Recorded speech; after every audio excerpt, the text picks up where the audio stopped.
Chapter 13. It happened after this, that Absalom, the son of David, had a beautiful sister, whose name was Tamar, and Amnon, the son of David, loved her. Amnon was so vexed that he fell sick because of his sister Tamar, for she was a virgin, and it seemed hard to Amnon to do anything to her. But Amnon had a friend, whose name was Jonadab, the son of Shemaiah, David's brother, and Jonadab was a very subtle man. He said to him, "Why, son of the king, are you thus lean from day to day? Won't you tell me?"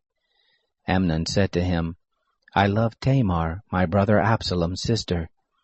Jonadab said to him, "Lay down on your bed, and pretend you're sick, and when your father comes to see you, tell him, 'Please let my sister Tamar come and give me bread to eat, and dress the food in my sight that I may see it, and eat it from her hand.'"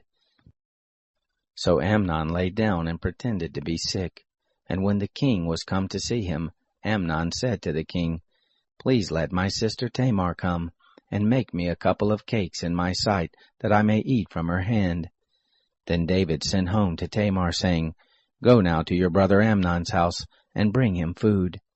So Tamar went to her brother Amnon's house, and he was laid down. She took dough and kneaded it, and made cakes in his sight, and did bake the cakes. She took the pan and poured them out before him, but he refused to eat. Amnon said, "Have all the men leave out from me." They went out every man from him.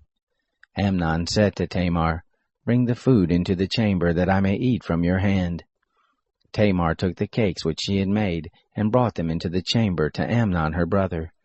When she had brought them near to him to eat, he took hold of her, and said to her, "Come, lie with me, my sister." She answered him, "No, my brother, do not force me, for such thing ought not to be done in Israel. Don't do this folly. Where shall I carry my shame? And as for you, you will be as one of the fools in Israel. Now therefore please speak to the king, for he will not withhold me from you." However, he would not listen to her voice, but being stronger than she, he forced her, and lay with her. Then Amnon hated her with exceeding great hatred, for the hatred with which he hated her was greater than the love with which he had loved her. Amnon said to her, "Arise, be gone." She said to him, "Not so, because this great wrong in putting me forth is worse than the other you did to me." But he would not listen to her. Then he called his servants who ministered to him, and said, "Put now this woman out from me, and bolt the door after her." She had a garment of various colors on her, for with such robes were the king's daughters who were virgins dressed. Then his servant brought her out, and bolted the door after her. Tamar put ashes on her head, and tore her garment of various colors that was on her, and she laid her hand on her head, and went her way, crying aloud as she went. Absalom her brother said to her, "Has Amnon your brother been with you? But now hold your peace, my sister, he is your brother. Don't take this thing to heart." So Tamar remained desolate in her brother's Absalom's house. But when King David heard of all these things, he was very angry.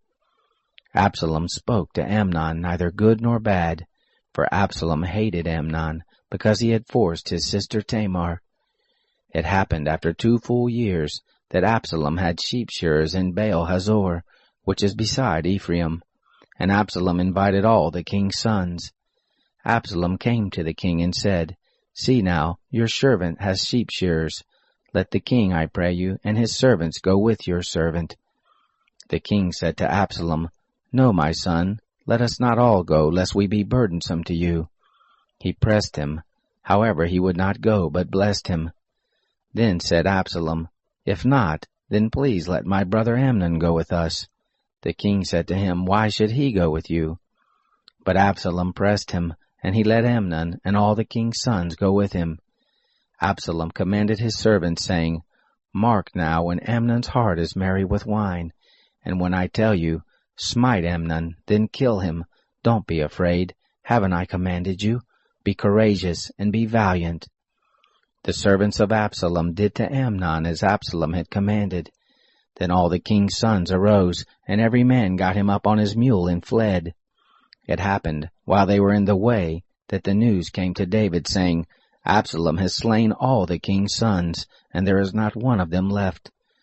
Then the king arose and tore his garments, and lay on the earth, and all his servants stood by with their clothes torn.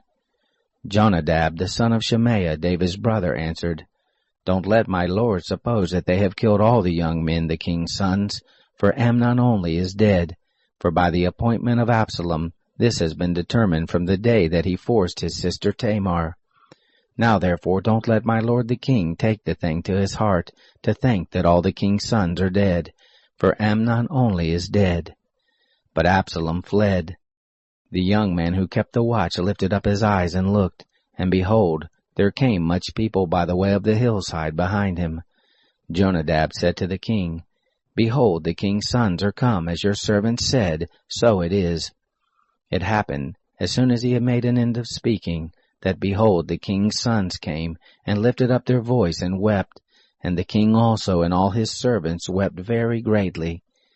But Absalom fled, and went to Talmai, the son of Ammihur, king of Geshur. David mourned for his son every day. So Absalom fled and went to Geshur, and was there 3 years. The soul of King David longed to go forth to Absalom, for he was comforted concerning Amnon, seeing he was dead.